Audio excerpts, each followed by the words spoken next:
नमस्ते, म भरत।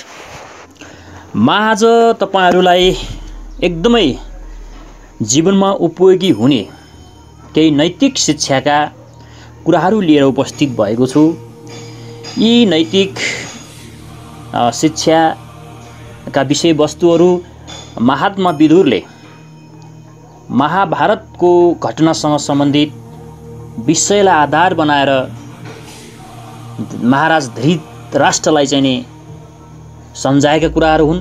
तर अहिले पनि तपाईं हाम्रो जीवनमा यी कुराहरूले निकै महत्त्व राख्दछन्। त्यसकारण यी कुराहरू सुनेर हजुरहरूले पनि लाभ लिनुहुनेछ भन्ने विश्वास राख्दै मैले आज कस्ता मान्छे मूर्ख र कस्ता मान्छे विद्वान हुन्, कस्ता व्यक्तिलाई दूत नियुक्त गर्न सकिन्छ, नित्य स्नान गर्नुको फाइदा, नापतोल गरेर भोजन गर्नुको फाइदा, सुख प्राप्तिका माध्यम, त्याग्नुपर्ने छ चीज लगायत अन्य केही महत्त्वपूर्ण कुराहरू राख्नेछु। कृपया ध्यान दिएर सुनिदिनु होला। मानिसले आपतकालका लागि धन सञ्चय गर्नुपर्छ। सञ्चित धनले स्त्रीको रक्षा र स्त्री र धन दुवैबाट आफ्नो रक्षा गर्नुपर्दछ। मान्छेले कुलको उन्नतिको लागि अहितकारी व्यक्तिको साथ छोड्नुपर्छ। त्यसैगरी गाउँको हितको लागि कुलको उपेक्षा गर्नुपर्दछ भने देशको कल्याणको लागि र आफ्नो आत्माको उन्नतिको लागि पृथ्वीको राज्य नै त्याग्नु पर्दछ। त्यसैगरी वृद्ध पुरुष बिनाको सभा कहिल्यै पनि पूर्ण हुन सक्दैन। सत्यता बिनाको धर्म धर्म नै होइन भने छल र कपटपूर्ण सत्य कहिल्यै पनि सत्य हुन सक्दैन। त्यही व्यक्तिले धन सम्पत्ति प्राप्त गर्दछ जसले क्रोध र हर्षले उठेको वेगलाई ज्ञानपूर्वक शान्त गर्न र आपतमा आत्तिदैन।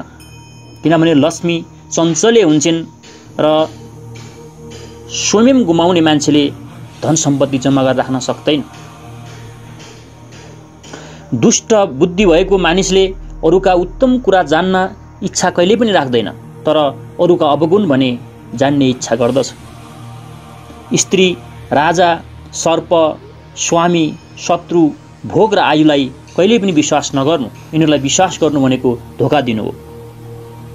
स्त्री, राजा, सर्प, स्वामी, शत्रु, भोग र आयु यी कुरालाई विश्वास गर्नु भनेको आफूलाई धोका दिनु हो। अविश्वासीलाई कहिल्यै पनि विश्वास नगर्नु, तर विश्वासिलो व्यक्तिलाई पनि अत्यधिक विश्वास नगर्नु। पतिले पत्नीलाई, मन्त्रीलाई राजाले र ज्ञानीले नै र राजाले राजालाई नै राम्रोसँग चिन्दछ। शत्रु र विरोधीहरूलाई समेत आफ्नो बनाउनु, कसैलाई पनि झुट्टा आश्वासन नदिनु, आफ्नो प्रतिज्ञा पूरा गर्ने, दान दिने, मिठो बोल्ने र समयमा काम गर्ने मान्छे सबैभन्दा गुणी हुन्छ। जुन घरमा सर्प छिरेको छ र स्वयं दोषी हुँदाहुँदै पनि निर्दोष व्यक्तिलाई जसले दुखी बनाउँछ, त्यस्ता व्यक्तिले कहिल्यै पनि सुख प्राप्त गर्न सक्दैनन् र उनीहरू सुखसँग सुत्न सक्दैनन्। भोको गाई चाहिँ लक्ष्मी कहीँ कहीँ मात्र अड्डिन सक्छिन्। सुतेर निद्रालाई, कामोभागद्वारा स्त्रीलाई, आगोले इन्धनलाई र सुरा पिएर सुरापानलाई जित्न सकिँदैन, बरु उल्टै बढ्न सक्छ। सुख प्राप्त गर्न विद्या त्याग्नुपर्छ र विद्या पाउन सुख त्याग्नुपर्छ। दुई मध्ये एक मात्रै पाइन्छ। सुख पनि र विद्या पनि सँगसँगै पाउन सकिँदैन।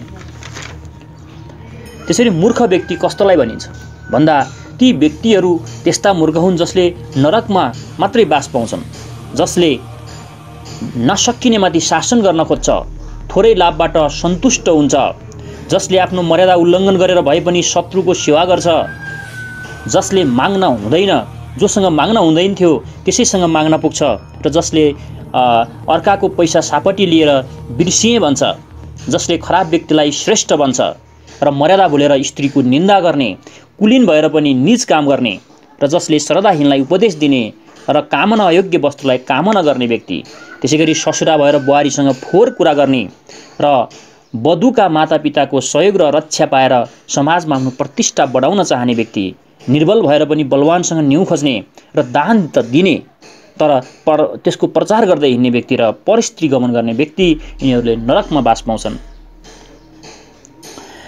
त्यसैगरी ठुलो मान्छेले अल्पज्ञानवाला, अकारण विलम्ब गर्नेवाला, विचार सुन्ने, जोसले कुरा गर्नेवाला र चाप्लुसी गर्नेहरूको परामर्श लिनु हुँदैन। कस्ता व्यक्तिलाई दूत नियुक्त गर्न सकिन्छ भन्दा जसमा घमण्ड छैन, जो सामर्थ्यवान छ, शीघ्र काम गर्न सक्ने, सुयोग्य, अर्काको लयलयमा नलाग्ने, निरोगी र युक्त वचन मात्र बोल्ने व्यक्तिलाई दूत बनाउन सकिन्छ। आदेशको पालना नगर्ने, आफ्नो बुद्धिमा घमण्ड गर्ने र मुखमुखै लाग्ने नोकरलाई तत्कालै हटाइदिनुपर्छ। श्रेष्ठ मनुष्य हुनलाई के कस्ता गुण चाहिन्छ भन्ने प्रश्नमा महात्मा विदुर भन्नुहुन्छ, सत्य भाषण गर्ने, दान दिने, पुरुषार्थ देखाउने, चुक्ली अथवा अर्काको चाहिने कुरा नलगाउने, क्षमाशील र धैर्य गर्न सक्ने व्यक्ति नै श्रेष्ठ मनुष्य हुन सक्दछ। मान्छेलाई प्रसिद्धि दिलाउने 8वटा गुणहरू छन्। ती हुन् कुलीनता, इन्द्रिय अथवा आफ्ना ज्ञानेन्द्रियहरूको नियन्त्रण, प्रज्ञा, विद्वता, पराक्रम, कम बोल्ने, यथाशक्ति दान दिन सक्ने, अरूको उपकारमा खुसी हुन सक्ने। यी व्यक्तिहरूले प्रसिद्धि पाउँछन्। त्यसैगरी सज्जन व्यक्तिहरू आफ्नो घरमा आउँदा सुरुमा 4वटा कामहरू गर्नुपर्छ। सबभन्दा पहिला सुरुमा आसन दिने, खुट्टा पखाल्न लाउने, सन्चो बिसन्चो सोध्ने र आवश्यकता बुझेर भोजन गराउनु। आफ्नो धन सम्पत्ति बढाउनको लागि अथवा बढाउनेवालासँग निम्न गुणहरू हुनुपर्छ। उनीहरूमा धैर्य हुनुपर्छ, मनोनिग्रह, इन्द्रिय, व्यवहारमा शुद्धता, मित्रद्रोह नगर्ने, करुणशीलता र मधुर बाणी बोल्ने हुनुपर्छ। नापतोल गरेर भोजन गर्नाले अथवा उपयुक्त भोजन गर्नाले 6वटा फाइदा हुन्छ। 1. निरोगिता, दीर्घायु, शारीरिक बल, इन्द्रिय सुख, निरोगी सन्तान र भुडी लाग्नबाट बच्छ। नित्य स्नान गर्नाले पाउने लाभहरू यस प्रकार रहेका छन्: मधुर स्वर, उज्यालो वर्ण, कोमल स्पर्श, सुगन्ध, सुन्दर रूप, शारीरिक बल, स्वच्छता, शोभा, सुकुमारता र उत्तम नारी अथवा उत्तम पुरुष प्राप्त हुन सक्छ नित्य स्नान गर्न। पुरुषका 5 प्रकारका बल हुन सक्छन्। बाहुबल, जो सबैभन्दा निकृष्ट बल हो। अमात्य बल उत्तम छ। धनबल, धनबलले घमण्ड बढाउँछ। कुलबल, बाबुबाजेको बल। र अर्को छ बुद्धिबल, सबैभन्दा श्रेष्ठ बल बुद्धिबल हो। दुईजना व्यक्तिलाई जहिले पनि विश्वास गर्नुपर्ने हुन्छ, जो अथवा विश्वासिला हुन्छन्। आफ्नो प्रेमीलाई माया गर्ने स्त्री र अरूले पूज्य व्यक्ति, यिनीहरू सधैँ विश्वासिला हुन सक्छ। शरीर सुकाउने 2टा काँडा छन्। शरीर के कारणले सुक्छ भने, 1. आफू धनीन भएर पनि ठुला आकांक्षा राखेमा र आफू स्वयं असमर्थ हुँदाहुँदै पनि अरूको रिस अथवा क्रोध गरेमा यी व्यक्तिका शरीर सुक्न सक्छ। अरूलाई आफ्नो नियन्त्रणमा अथवा बसमा राख्ने उपाय 3टा छन्। एउटा सम्झाएर, त्यो उत्तम तरिका हो। अर्को फुट ल्याएर अथवा लोभ्याएर। मध्यम हो भने युद्ध गरेर जित्नु र बसमा पार्नु एकदमै अधर्म हो। हामीले 6 प्रकारका व्यक्तिहरूलाई त्याग्न सक्नुपर्छ।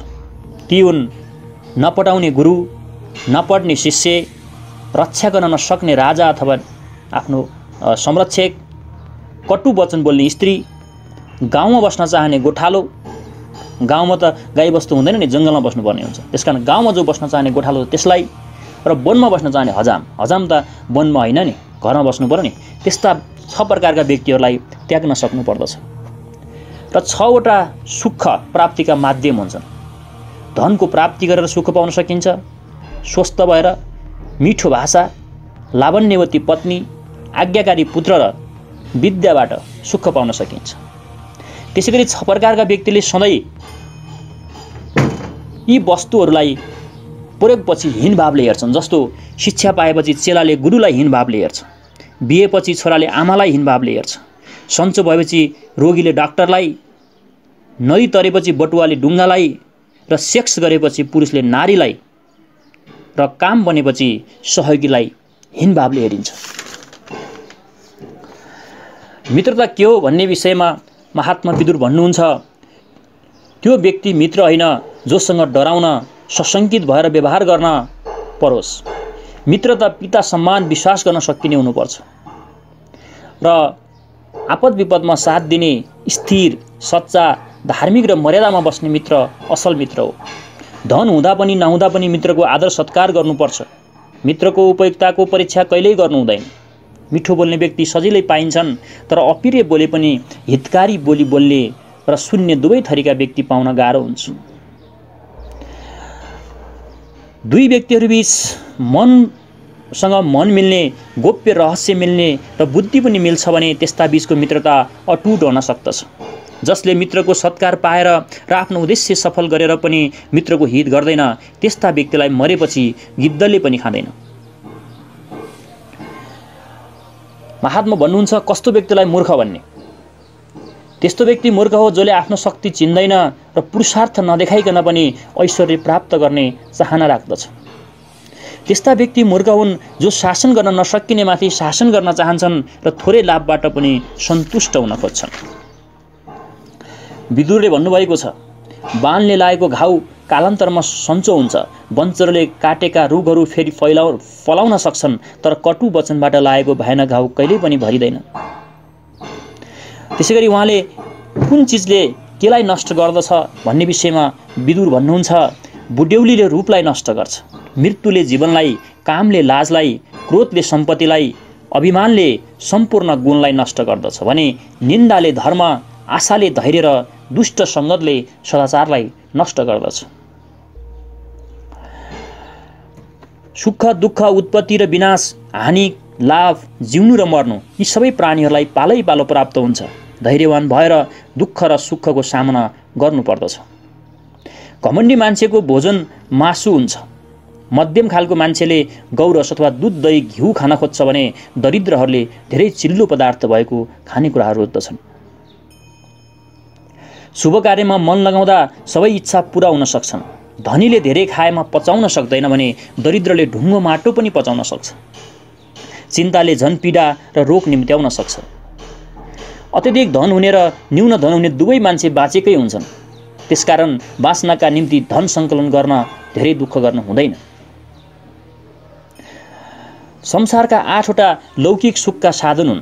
ती हुन् मित्रसँग भेटघाट गर्नु, पुत्रलाई गला मिलाएर मिलाजुल गर्नु, मैथुनमा पति पत्नी साथसाथै निर्वृत हुनु अथवा मनोरञ्जन लिनु, मिठो बोल्नु, धन प्राप्त गर्नु, आफ्नो समुदायको उन्नति गर्नु, समाजमा प्रतिष्ठा बढ्नु र इच्छाएको वस्तु प्राप्त गर्दा संसारमा लौकिक सुख प्राप्त हुन सक्छ। गुरुको सेवा नगर्ने, हतार गर्ने र आत्मप्रशंसा गर्ने तिनै कुराहरू विद्या प्राप्तिका बाधक हुन्। विद्या पाउनको निम्ति गुरुको सेवा गर्नुपर्छ, हतार गर्न हुँदैन र आत्मप्रशंसा गर्नु हुँदैन। महात्मा भन्नुहुन्छ, 6 प्रकारका मान्छेहरू सधैँभरि दुखी हुन्छन्। अर्काको ईर्ष्या गर्ने, घृणा गर्ने, असन्तोषी, क्रोधी, शङ्खालु र परनिर्भर। कस्ता व्यक्तिलाई प्रमाणका रूपमा मान्नु हुँदैन भन्ने प्रश्नमा विदुर भन्नुहुन्छ, हस्तरेखा हेर्ने व्यक्ति, जुवाडे, डाक्टर, शत्रु, मित्र, कलाकारहरू, चोरी काम गरेर बनेका व्यापारीहरू, यिनीहरूलाई कहिले पनि प्रमाणका रूपमा विश्वास गर्नुहुन्न, किनभने यिनीहरूले जति बेला पनि बयान फेर्न सक्छन्। कस्ता खालका व्यक्ति छिट्टै महाविपत्तिमा फस्छन् भन्ने प्रश्नमा विदुर भन्नुहुन्छ, जसले धुत्याइ गर्ने पापीहरू, कठोर वचन बोल्ने र वैरभाव राख्ने व्यक्तिहरू, अरूको निन्दा मात्रै गर्ने र मर्मस्थलमा प्रहार गर्ने व्यक्तिहरू शीघ्र महाविपत्तिमा फस्न सक्छन्। जसले पूज्य जातिलाई पनि आदेश गर्दछ, गुरु पत्नीसँग सम्भोग गर्दछ, आफूलाई विश्वास गर्ने कि पत्नी भोग गर्दछ, शराबी र विद्या भएका व्यक्तिलाई दुःख दिन्छ भने त्यस्ता व्यक्तिहरू ब्रह्म हत्यारा समान हुन्छन्। त्यसैगरी न्यायपूर्वक कमाएको धन दुई तरिकाले दुरुपयोग हुन्छ, कि कुपात्रलाई दान दिएर कि सत्पात्रलाई दान नदिएर। धनी भएर पनि कन्जुसी गर्ने र निर्धन भएर पनि कष्ट सहन नसक्ने अथवा कामचोर गर्ने व्यक्तिलाई घाँटीमा ठुलो ढुङ्गा बाँधेर समुद्रमा डुबाइदिए पनि पाप लाग्दैन। दुई खालका मान्छेलाई समुद्रमा डुबाइदिए हुन्छ, घाँटीमा ढुङ्गा बाँधेर। जसले धनी भएर नि कन्जुस्याइ गर्छ र जो निर्धनी भएर पनि काम गर्न अल्छी गर्छ। भनेर विदुरले भन्नुभएको छ। कस्ता व्यक्तिलाई बुद्धिमान भन्ने विषयमा महात्मा भन्नुहुन्छ, थोरै लाभका लागि झगडा नगर्ने, यथेष्ट आदर नहुँदा पनि क्रोध नगर्ने, आफू बलवान भएर पनि पराक्रमको बखान नगर्ने, अरूको निन्दा नगर्ने, क्रोध आउँदा पनि रुखो नबोल्ने व्यक्तिलाई विद्वान अथवा बुद्धिमान भनिन्छ। बुद्धिमान व्यक्ति त्यस्ता हुन् जो जहाँ गए पनि त्यहाँका मान्छेलाई आफ्नो बसमा लिएर उनीहरूलाई राज्य गर्न सक्दछन् र सबैले उसको आदर गर्दछन्। जो व्यक्ति कठोर श्रम गरेर पनि थोरै सुन्दछ, शत्रुलाई पनि मायाको वस्तु दिन्छ र आश्रितलाई बाँडेर मात्र भोजन गर्दछ भने त्यस्ता व्यक्तिहरूलाई दुःख सुख कष्टहरू पर्दैन, तिनै व्यक्ति बुद्धिमान हुन्छ। जुन व्यक्तिले अरूले नभनिकनै आफ्नो भूल स्वीकार गरेर लज्जाबोध गर्दछ त्यो व्यक्ति सबैको भन्दा गुणी हुन्छ। र बुद्धिमान मान्छेले मूर्खसँग झगडा गर्दैनन्, आपद विपदमा सहने र पापिष्टहरूसँग सङ्गत गर्दैनन्, बिना काम घरभन्दा टाढा जाँदैनन् र परिस्थिति गमन गर्ने र अरूलाई दोष दिने काम गर्दैनन्। निरन्तर सम्पत्ति वृद्धि गर्नको निम्ति अहंकार वा मादक पदार्थबाट उत्पन्न हुने जडताबाट जोगिनुपर्छ। त्यसैगरी निद्रामा असावधानीपूर्वक गोप्य कुरा खुल्न सक्छन् र शत्रुका गुप्तचरका विषयमा अज्ञानता भएमा र दुष्ट मन्त्रीहरूको विश्वास र मूर्ख दूतहरूको विश्वास गरेमा र आफ्नै अङ्गबाट भएका हावभावहरूलाई संरक्षण गर्न नसकेमा, त्यसबाट जोगिन नसकेमा निरन्तर सम्पत्ति वृद्धि हुन सक्दैन। त्यसैगरी उत्तम कर्म के हो भन्दा महात्मा भन्नुहुन्छ, सुखदाय विद्या क्षमा नै शान्ति धर्म नै परम कल्याणकारी हो। क्षमालाई दोष ठान्नु हुँदैन, क्षमाले सबैलाई बसमा राख्दछ भनेर भन्नुहुन्छ। क्षमा दिन सक्नु सबैभन्दा उत्तम कर्म हो। आज यो भागमा हामीले यति नै वाचन गरेका छौँ। अर्को भागमा हामीले बाँकी कुरा लिएर आउनेछौँ। धन्यवाद।